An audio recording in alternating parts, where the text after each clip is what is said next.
स्नंग्यग्निडमष्टि जल, जल में कूद जाते हैं, नहाने के लिए जाते हैं।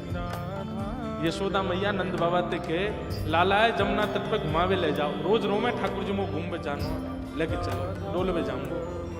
तो नंद बाबा जब शाम को आ जाते हैं गौशाला से, तब लाला की उंगली पकड़ के लेके जाओ और ठाकुर जी जमुना तट पर डोले।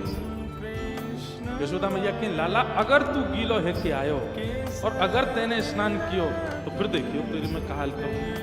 नहीं मैया मैं नहीं नहाऊंगा। और जैसे ही जमुना जी दिखने लगे, सोई बाबा के पांव पकड़े, एक डुबकी लगा ना, लाला देख मैया मारेगी तो मारेगी, मुँह मारेगी सब ना, जे कम ना बाबा तुम मेरे बाबा, मैं तेरो लाला ना हूँ बाबा, एक डुबकी लगा।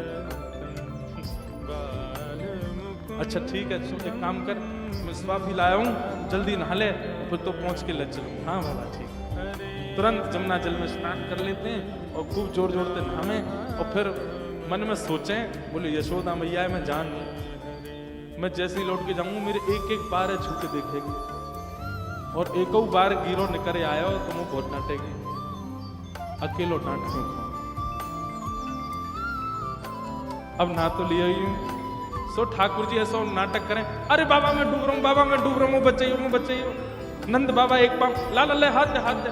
जैसे ही बाबा हाथ दें, सो ठाकुर जी उनकी बगलबंदी खींच के बाबा हुआ घेर दे। बाबा पूरे गिरे जाए, अरे लाला ये क्या करे तू।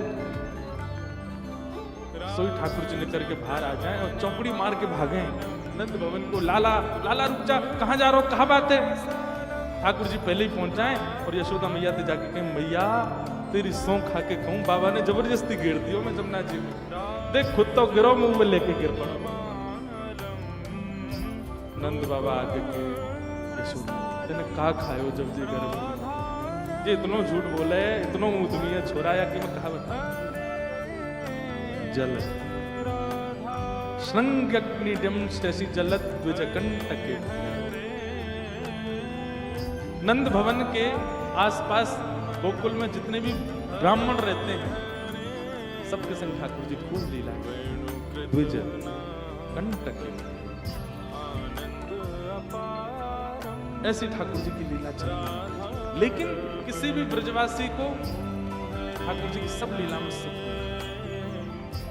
एक दिन ठाकुर जी को पता चली कि भैया ब्रजवासी सबरे अब गौरस निकालें, दूध घी दही सब इकट्ठो करें, सब हर घर में 1,000 गैया है। गोकुल नामी गोकुल है, जहां हर घर में 1,000 गैया है, उसका नाम है गोकुल। लेकिन सब ग्वाला ऐसे पतरे दुबरे पत्थर पूछ रहा से। ठाकुर जी बोले, अरे तुम कछु खाओ पियो ना हो, तुम देखो मैं कैसो गद मद्रास, तुम सबरे ऐसे पतरे पतरे डोलो।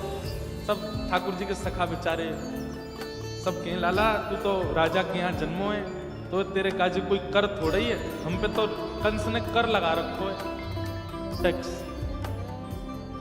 कर आज के नहीं, कब से चले आ रहे। ठाकुर जी बोले, काय बात को कर। बोले, अरे भैया ये 84 कोस ब्रज की राजधानी है ना मथुरा, तो वहां के राजा कंस ने हम पे कर लगा रखो, जितनो भी दूध घी दही होएगो वाको एक एक मटकी ही हम घर पे रख सकें, बाकी सब मथुरा भेजना पड़े। और मथुरा से फिर वो कछु दाम दे और उनको 4 गुना दामन में कंस बेचे। उस समय का सबसे बड़ा व्यापार था दूध घी दही आदि। तो कंस क्या करता है, भोले वाले ब्रजवासियों के यहाँ गैया ये चराओ, तुम पालन करो, पोषण करो, और जितनो दूध घी दही होगा सब मथुरा धर के जाओ। उसकी बहुत छोटी सी रकम देता है और उन दूध घी दहियों को आगे मथुरा में, इंद्रप्रस्थ में, हस्तिनापुर में, आसपास के क्षेत्रों में दुगने दाम में कंस बेचता है, खूब धन कमाता है। ठाकुर जी को जब ये बात पता चली कि बोले कंस ने पूरे ब्रजवासियों के गौरस छीन रखे, बोले अभी तो मेरी इतनी आयु नहीं कि आप कर को मैं क्षमा करवा दूं, पर अभी से प्रयास करूंगा तो बड़े जाके कर पाऊंगा, अभी कहा करूं। ठाकुर जी ने कही, अरे एक बात बताओ, घर में दूध घी दही बचेगो तभी तो कर दोगे, घर में बचेगो ही नहीं तो कर कहा दोगे। बोले मतलब? बोले अगर चोर चोरी कर ले जाए, घर से मक्खन ले जाए, दही ले जाए, दूध ले जाए और तुम्हारे घर की सबरी मटकी चोरी है जाए, तो फिर तो लाला फिर कहा करेंगे। बाकी सैनिक काम है देखवे के काजे घर पे, अगर घर में मटकी ना मिलेंगी कह देंगे चोरी है गई तो फिर क्षमा कर देंगे, और भाई जब घर में है ही ना तो कैसे करते हैं। ठाकुर जी बोले यही काम होगा।